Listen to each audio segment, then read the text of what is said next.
Hola amigos, ¿cómo les va? Acá empezamos otro video. Les deseo un buen día a todos. Hoy jugamos contra el Inter de Brasil. Es un partido histórico en América. Nosotros jugamos una final de una Copa Internacional allá por 1980. Dos finales, en 1980, de las cuales allá de visitante empatamos, que debimos ganarla. Y acá la ganamos 1-0 con gol de Victorino. Yo tuve la suerte de poder ir. Era muy joven, tenía 14, 15 años, a Brasil a ver esa primera final de Copa Internacional. Era muy chico, no era esta cara que ven ahora, toda arrugada y pelado. Era otra persona, tenía pelo, no tenía arrugas.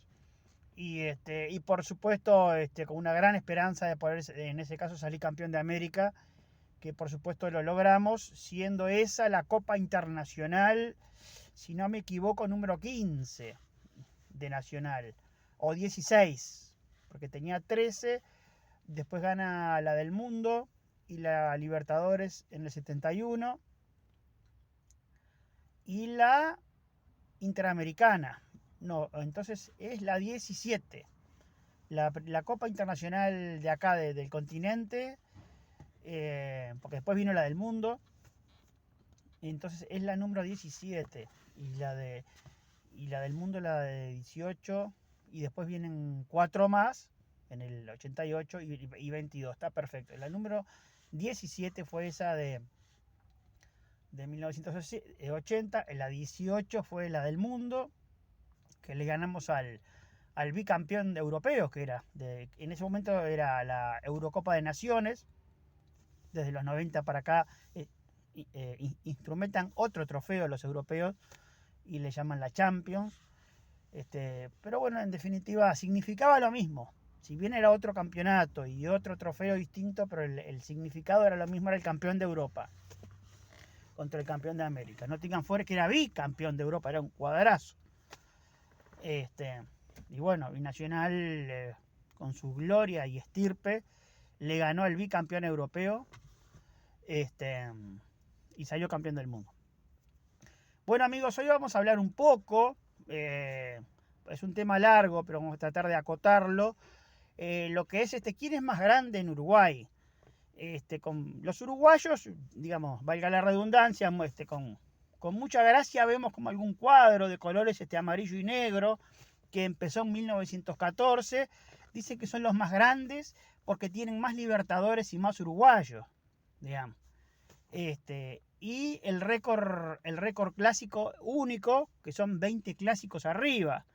Ahí está, bien. Y las tres cosas son mentiras, ¿verdad? La historia de Peñarol es mentira desde que nació el 13 de diciembre de 1913, que ellos dicen en 1891, incluso tomándole el pelo a la gente, no solo con el nombre del estadio, que no son nada campeón del siglo del NAS, es un nombre de fantasía, como lo dijo el dirigente de la AUF, Eduardo H. Es un nombre de fantasía, todos lo sabemos que no es campeón del siglo de nada, Peñarol. Sino que además le toman el pelo a la gente con la tribuna de un tipo que los despreció a esos primeros dirigentes uruguayos que quisieron una continuación, con el Kurk inglés, que se iban y se terminaba el clásico. Quisieron tomarle su sección de fútbol y no se los dejaron, los escupieron. ¿Quién era el presidente del CUR? Hasta los principios del siglo pasado, de la primera década del siglo pasado, Henderson, que los despreciaba, ¿verdad? O sea, era un jugador de polo, un polista, que a los del 13 eran criollos, ¿verdad? O sea, ya con eso la soberbia de esta gente, de los gringos, ¿verdad? De los ingleses que rendían pleitesía a la reina de Inglaterra. Digo, por supuesto que despreciaban a todo, ni que hablar lo que fue después, lo que fue Nacional, la creación en 1899, y que no pudimos hasta 1901 integrar nuestra AUF, la AUF uruguaya, porque bueno, la crearon ellos, ¿viste? Y eran los dueños, porque se nos pedían una cantidad de requisitos, y como todos sabemos, Nacional nació en la más absoluta pobreza, que ni para un libro de actas había, Ni el primero de juego de camisetas que fue donado, por supuesto entonces que no tenía terreno de juego, ni nada. Y a raíz de eso que los gringos no dejaron participar en el 1900 al Decano, ¿verdad? El primer club de fútbol nacional uruguayo, de origen criollo, el Club Nacional de Fútbol. Bueno, en realidad, como les decía, las tres cosas son mentiras, digo, porque ellos se suman uruguayos entonces de la época de este cuadro inglés, de los cuales ellos no existían, y ni las copas de ellos tienen, no solo las copas uruguayas, sino todas las copas oficiales que ganaron los gringos, porque durante la mayoría del siglo pasado existieron otras copas oficiales AUF paralelas al uruguayo, incluso tan importantes como el uruguayo, como eran la Cusenier local, la Copa de Honor local, el torneo de competencia local, torneos todos paralelos al uruguayo. Y los gringos ganaron muchos, en sus 14, 15 años que estuvieron, 13 años, ganaron muchos torneos de esos, 5 uruguayos. Bueno, estos de ahora, estos de Peñarol, de ahora, que no tienen nada, que no tienen ninguna copa, ni los uruguayos ni ninguna, de todas las que ganaron, que más o menos rondan entre 20 trofeos, que ganaron oficiales el CUR. Así que ahí ya queda desmantelada la mentira de que desde las vitrinas de que son de 1891. Después se suman otro uruguayo, entre comillas más, el de 1924, porque consiguieron un papel. Ellos no estaban en la AUF, sino en la FUF, una liga pedorra, como todo lo que hace Peñarol, pedorra, digamos, fundada por ellos, que se reunían en la sede de ellos, y esa liga, y el presidente de esa liga, creada por ellos, era el presidente de ellos. O sea, más trucha imposible. Totalmente por fuera de la AUF, y en 1924 el campeón es Nacional, con la copa en la AUF, y ellos salen campeones en su FUF, en la FUF se llamaba así, y consiguen un papel de Celestino Mivelli.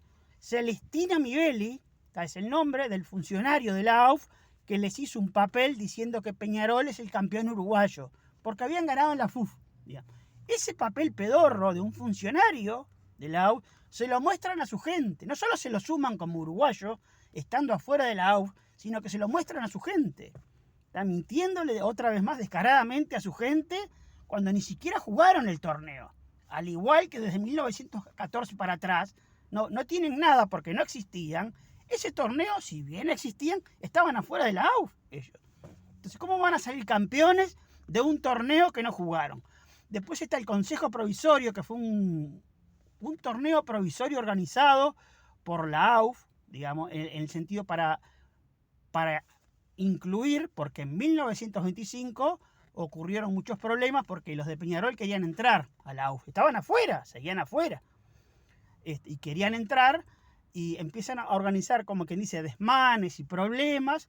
Se suspende el uruguayo y en 1926 se hace un torneo provisorio con los clubes de la FUF y de la AUF, digamos, pero que no era un uruguayo. Lo que tenía ese torneo, que tenía 2 series, era la misión de formar la Liga A y B de 1927 de la AUF. Terminar con la FUF, barrer con la FUF pedorra, y los clubes de la FUF que clasificaran en esas 2 series, en los primeros lugares, irían a la A del AUF del 27, y los que clasificaran hacia atrás de las series irían a la B en el 27 de la AUF. Y así fue.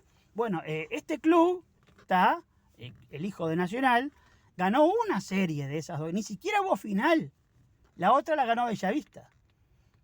Y quedó por esa, y los primeros lugares ingresaron todos a la AUF. Pero ellos se lo suman como uruguayos, porque ganaron una serie, digamos, de ese consejo provisorio, que no era un uruguayo, no era nada.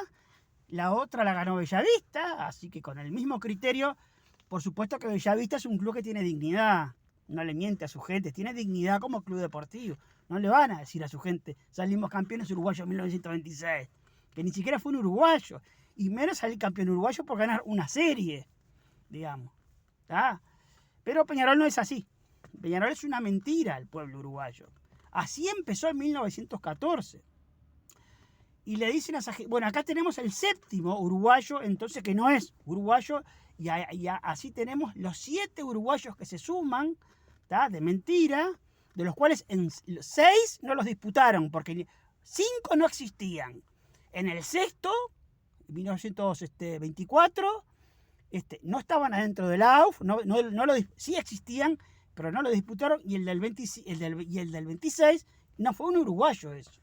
Fue un torneo provisorio llamado Consejo Provisorio para formar la AUF de la A y la B de la AUF del 27, que en el 25 se había suspendido por problemas que ocasionaron los del 13, porque querían volver, pero que no se notara. Entonces, a través de los problemas de la suspensión, a través del lío, ocultando las verdaderas intenciones, que era poder volver a la AUF sin pedir, ¿verdad? Entonces deciden organizar, es una doble, es un modus operandum de Peñarol, la violencia para conseguir las cosas sin pedirla. Está como cuando suspenden clásicos y todo, es una fuga encubierta, son fugas encubiertas con violencia.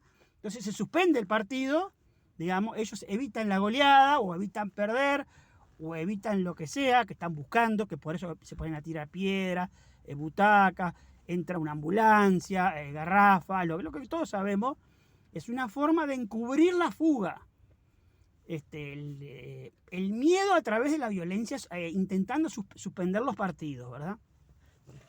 Esto fue igual, a través de la violencia, en 1925 logran suspender el campeonato y así ellos poder meterse, empezar a negociar y poder meterse en el Consejo Provisorio del 26, y después ya en el 27 estaban en la AUF, campeonato que ganó Rampla, que fue el más largo de todos, y lo ganó Rampla. Entonces ahí tenemos los 7 menos que no tiene Peñarol, que ni las copas tampoco, que se suma. Por eso en uruguayo ya es más grande Nacional, que le lleva 3 o 4, entonces al sacar esos 7. Después sabemos que los récords clásicos, la paternidad no es absoluta, sino casi absoluta de Nacional. Es una paternidad enorme, pero no completa, digamos. Hasta hace 40 años que no es así. Dictadura de por medio, Peñarol logra ganar un récord de todos los en contra que tiene, que es el de mayor cantidad de clásicos ganados. Nacional es el papá, ¿verdad? Es el más grande de Uruguay, es el papá de Peñarol. No solo porque tiene el doble de copas internacionales, no se discute eso, sino que además tiene la mayor goleada clásica, el mayor goleador clásico, mayor récord de clásicos ganados seguidos, récord de clásicos invictos, récord de clásicos remontados de atrás.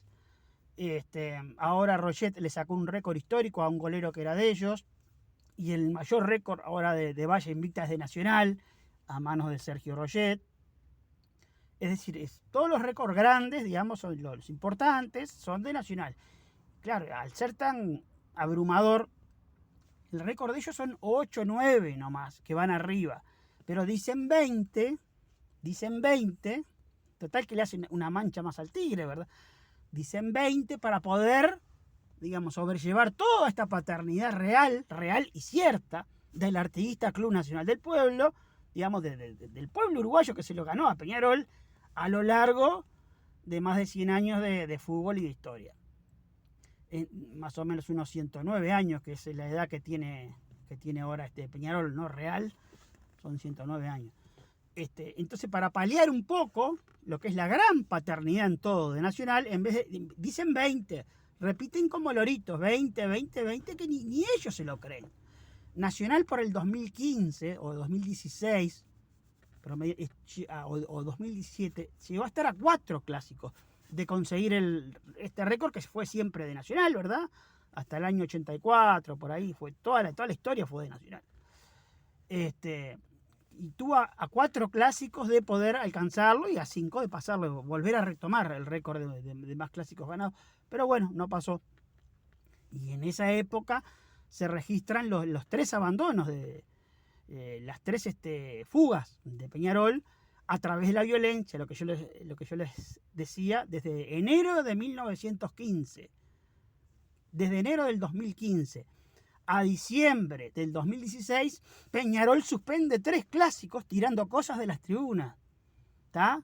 Porque sabían que se les venía la noche, sabían que se venía el padre con todo y que les iba a sacar el único récord que les tiene, y logran primero en un clásico de verano con Piedras que frenan una goleada, que Nacional iba 3-0, y lo frenan con Piedras. Es decir, ellos entran con cosas, ya pensando, ellos entran con piedras, porque nadie saca 100, 200 piedras para suspender un partido de una. Quiere decir que ya entran con piedras encanutadas. Quiere decir que ya saben que está dentro de su repertorio de hincha, que sabe que es hijo del que está enfrente, que va a necesitar de esa piedra para suspender el clásico en el caso de que se venga una goleada o se venga o en definitiva quieran cortarlo. O sea, ya entran con cosas por si hay que suspenderlo. O sea, que ya es la fuga planificada de antemano, la fuga. Después tirando butacas, que también lo salvó la ambulancia, porque si no se seguía de largo. Y después el famoso clásico de la garrafa, que está la grabación, que decía la hinchada, o los jefes de la barra decían que iban a suspender el clásico si Nacional iba ganando, iban a suspenderlo con violencia. O sea que ahí son fugas, ¿verdad? Fugas a través de la violencia, para encubrir con violencia el abandono. Bueno, y entonces tenemos que las tres cosas que... y más Libertadores. Peñarol tiene 3 Libertadores. ¿Tá? Porque la Copa Libertadores empezó en 1965. ¿Tá? La primera copa en la década del 60, porque las primeras copas internacionales empiezan en 1900, pero las copas del 60 para acá, fue la Copa de Campeones, que era otro torneo, con otra copa, con 6 o 7 rivales nomás, jugabas contra 3 rivales y ya eras campeón de América. Sí tenía estatus de campeón de América o de campeón internacional, eso no se lo saco, no digo que no. Lo que estoy diciendo es que era otro trofeo. Obviamente por los cuadros que ganaron y todo, la Conmebol decide cambiar el torneo. ¿Por qué? Porque la Copa de Campeones fue un fracaso. Así, fue un fracaso, poca gente, clubes menores la ganaban, como Peñarol, por ejemplo, que era de segunda. Fíjense ustedes que en 1960, cuando Peñarol gana la primera Copa de Campeones, su primer copa de las 2 que tiene, empató a Wanderers en copas internacionales, porque Wanderers tenía 4 copas internacionales y hasta el 59 Peñarol tenía 3 copas internacionales. O sea que empatan a Wanderers en copas internacionales, eran terceros acá en Uruguay, los del 13. Y bueno, y esa copa entonces fue un fracaso a los ojos de la Conmebol, e inventan otra distinta, con más cuadros, mucho más, otro trofeo, ¿viste cuando tenés que barajar y tirar de nuevo? Tenés que cambiar todo y empezar de cero. Bueno, fue así. La Conmebol organiza otro torneo, con otro trofeo, con otro nombre, totalmente distinto, cuyo primer ganador, porque hay que decir la verdad, fue Independiente de Avellaneda, ¿verdad? El primer campeón de la Copa Libertadores fue Independiente de Avellaneda en 1965, y club que tiene 6 Libertadores, aunque no les guste, ¿verdad? Como empezó la Libertadores, empezó cuando empezó, no como a algún cuadro le parezca, y tampoco no empezó cuando a la Conmebol le parezca. La Libertadores empezó cuando empezó de verdad, digamos, ¿verdad? Porque antes de 1965 no se conocía la palabra Libertadores de América ni nada. No existía eso. Existía otro torneo y otra copa con estatus internacional también, llamada Copa de Campeones, que jugabas contra 3 rivales y ya eras campeón de América. Digo que a pesar de Independiente, porque tiene 6 Libertadores, entonces, porque la del 64 de Independiente es una Copa de Campeones. ¿Está? Bueno, era lo que había para ganar, bárbaro. Sí es un trofeo internacional de Independiente. Independiente tiene en total 20 trofeos internacionales. Entre ellos, esta Copa de Campeones del 64. ¿Cómo no? Tiene 20. Nadie se la saca como trofeo internacional, digamos. Pero no es una Copa Libertadores. ¿Está? Porque si a cada copa que se gana le ponemos Libertadores, los que ganaron una Sudamericana las cuenta como Libertadores, los que ganaron una Interamericana las cuenta como Libertadores, los que ganaron una Recopa Sudamericana las cuenta como Libertadores, y eso no vale.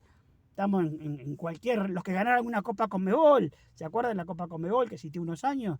La cuentan como Libertadores, ¿eh? Y bueno, por eso, es una payasada. Es decir, entonces la historia dice, no yo, ¿está? Que la Copa Libertadores empezó en 1965. Entonces Peñarol le miente a la gente diciendo que tiene 5 Libertadores. En realidad tiene 3. O sea, tampoco tiene más Libertadores que Nacional, ¿eh? Y aparte que Nacional tiene de las mejores copas, que son las de antaño, más las más recientes, en total tiene 22. Como todos sabemos, las copas de antaño, del 60 para atrás, reflejan la gloriosa historia del Río de la Plata, donde tanto Uruguay como Argentina eran siempre los campeones de América, y cuando empezamos a participar en mundiales, eran los campeones. Bueno, nos tocó a nosotros ser campeones del mundo y ellos segundos, pero en 1924 campeón rioplatense, Mundial del 28 final rioplatense, Mundial del 30 final rioplatense, 34 y 38 no se fue, guerra, se retoman los mundiales en 1950, campeón rioplatense, y todos esos campeones del mundo y vicecampeones en el caso de Argentina del mundo, ¿de dónde salían? De las finales internacionales, de las Aldao, de las Cusenier, de las TIE Cup, de las de honor internacional, de las finales internacionales rioplatenses. Esos campeones de América, que a su vez venían de ganar las Copas de América de sus países, porque siempre eran o Argentina o Uruguay. De ahí, de esas finales rioplatenses, salían los campeones del mundo después en los mundiales o vicecampeones. Por lo tanto, de la mejor época, en la mejor época del Río de la Plata, brillaba Nacional y Peñarol no existía, era un cuadro chico, menor. Digamos, a estas grandes copas, con toda la envidia de un cuadro de historia trucha, les dicen copas de leche o copas de verano o copas amateur, ¿tá? Con toda la envidia del cuadro chico que sabe que toda la vida va a ser chico y que necesita sumarse los orígenes de otro, ¿tá? Para poder hacerse parecer que es igual a Nacional, que estuvo en los albores de la fundación de la AUF cuando ni existía, que tiene supuestamente los mismos uruguayos, cuando tiene todo menos, y aclarando también, y poniendo blanco sobre negro, también no tiene más Libertadores que Nacional. Que por supuesto que Nacional está en el debe, junto con otros cuadros de América, en patear con esto en la Conmebol, en saltar, y que aclare la situación, ¿verdad? También hay una complicidad de Nacional con los del 13 a través de callarse la boca y hacer mute, ¿verdad? Y así se le otorgan, ¿tá? A Peñarol copas que no las jugó porque no existían y que no las ganó tampoco porque no existían esas copas, como era la Copa Libertadores de antes del 65, o sea, no existió esa copa. Entonces, eso es algo que Nacional y los clubes de América tienen que ponerse al día de la historia y de la verdad, ¿tá? Y bueno, en definitiva, digo, en líneas generales, este video cortito de 25 minutos quiso explicar también a grandes rasgos, ¿verdad? Porque hay mucho más para decir, que Nacional no es más grande, sino mucho más grande que Peñarol. Es el forjador de los primeros mundiales, de las Copas América, del mundialito histórico, que tiene una estatura del mundial también de 1980, contra los campeones del mundo de todas las épocas, forjador del mundialito del 80, Copa de Campeones del Mundo, forjador nacional también. Y aparte está la pedorra victoria de Maracaná, que Brasil no era nadie, Brasil no fue nadie en el concierto mundial hasta 1958, era un país desconocido, era como Paraguay, como Bolivia, como Ecuador, o sea, no era nadie Brasil. Tenía un par de sudamericanos, y es cierto que en ese año 50 sí tenía un buen cuadro y había salido campeón sudamericano, y los brasileños pensaban que podían salir campeones del mundo por primera vez. Por eso que se creó todo el alboroto en Brasil, porque tenían la esperanza, tenían un buen cuadro, buenos jugadores goleadores, y Uruguay tenía jugadores de Peñarol como base. Y bueno, un cuadro chico, un cuadro que no ganaba nada y acostumbrado a perder, era factible, digamos, que se le pudiera ganar a Uruguay, un Uruguay que era tricampeón del mundo, que había jugado 3 finales del mundo y las había ganado las 3, era experto en jugar finales, y que un par de meses antes, contra ese Brasil, en un partido de práctica, les había ganado a los brasileños. O sea que ellos sabían muy bien contra quién jugaban. Era un cuadro múltiple, era capaz, el cuadro número 1 del mundo era en ese momento, en 1950, la camiseta de Uruguay, la camiseta más importante de todas, en cuanto a gloria del mundo. ¿Tá? Porque después está Italia, que había ganado 34 y 38, tenía 2 mundiales. Uruguay ya tenía 3. Se había presentado en 3 mundiales y los había ganado los 3. Ahí, andá llevando. Por supuesto, si vos ves el partido del 50, con la camiseta nomás, con la camiseta, aparte les pesó, a los brasileños les pesó la final del mundo, era algo desconocido para ellos, todo era desconocido, porque era un cuadro menor, sin historia, sin estirpe, sin nada, era un cuadro que no había nacido al fútbol, hasta el 58 no fue nadie de Brasil. Así que Uruguay con la camiseta, aguantando esos buenos jugadores que tenía, aguantando a pata firme y contragolpeando, hay un par de y metió 2 goles. Ya con el primero se les ve como bajan la cabeza, como, ¿verdad? Es la señal de que ya estaban derrotados, aunque estaban saliendo campeones con el empate. Pero eso para que vean lo grande que era Uruguay y lo chico que era Brasil.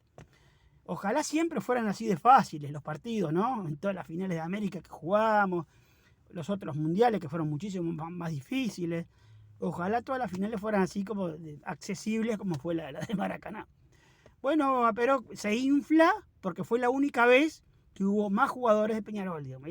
Ese es el motivo por el cual se habla tanto de Maracaná, una victoria pedorra. Porque fue la única vez, porque la historia y la grandeza del fútbol uruguayo la hizo Nacional, pero esa vez había más jugadores de Peñarol. Entonces, como los medios de comunicación son captados por ellos, mandan ellos, son captados por Peñarol y pagan periodistas y todo para inflar una victoria pedorra, como fue la del 50, como algo lo más grandioso, digamos. Entonces hay toda una población formada creyéndose que esa victoria pedorra contra alguien cuadro que no era nadie, como era Brasil, aunque en ese momento sí, pero en lo global no era nadie, contra un gigante del mundo, como era Brasil, como era, y poderoso, como era Uruguay, inflarla como que jugamos contra, y no jugamos contra nadie, contra un cuadro que momentáneamente, con una selección, sí, tenía buen cuadro, pero no tenía estirpe, no tenía costumbre de jugar finales, no tenía nada. Y yo creo que ya de pique esas 200.000 personas se cagaron hasta las patas a los negros. Se cagaron hasta solo con ver las 200.000 personas en el Maracaná. Y Uruguay estaba acostumbrado a todo eso, a la hostilidad, a los partidos, las finales con Argentina de América, nomás. Esos eran guerras. Así que si estaría curtido el fútbol uruguayo, mientras que los brasileños eran unos pollitos mojados, unos pollitos que recién estaban arrancando. Y así fue que jugando poco Uruguay, simplemente aguantando y contragolpeando y con la camiseta, más lo poco que eran ellos, sabedores que eran muy pocos, le ganó esa final. Y después viene todo un relato desde los medios de comunicación hacia la gente para tergiversar la historia y la victoria más pedorra de todas, transformarla en la más gloriosa y más grande de todas. Entonces eso habla de lo que es como un cuadro nacido en las oficinas de la AUF, que partió desde el poder, de los núcleos de poder hacia la gente, con una misión que era la continuación del clásico. Así se maneja en la vida, consiguiendo documentos, tergiversando la historia, comprando periodistas, comprando todo. Y hoy por hoy, la victoria más pedorra de todo el fútbol uruguayo, la consideramos como la más grande, la más... ¿Todo por qué? Porque fue la única vez, digamos, que hubo más jugadores de Peñarol ahí en esa victoria mundial. Bueno, amigos, les mando un abrazo. Afónicos nos quedamos como siempre. Las personas que no tenemos buena voz, somos afónicas, es porque dejamos la vida y la garganta gritando por nuestro querido Nacional. Y por eso siempre cuando veas a alguien de Nacional que es afónico y que tiene problemas de voz, ese es un bolso de los buenos. Ese es un bolso de los buenos. Ese es un bolso de los buenos. Es un rasgo identificatorio de nosotros. Bueno, amigos, 30 minutitos de información, 30 minutitos de verdad. Y hoy jugamos contra el Inter y esperemos poder sacar una victoria, que es como manda la historia, pero también un empate no está mal, y esperando después el rival venezolano. y bueno, si Dios quiere entonces pasar a octavos de final de esta Copa Internacional. Un abrazo para todos, suscríbanse y vamos arriba al bolso. Nacional. ¡Nacional!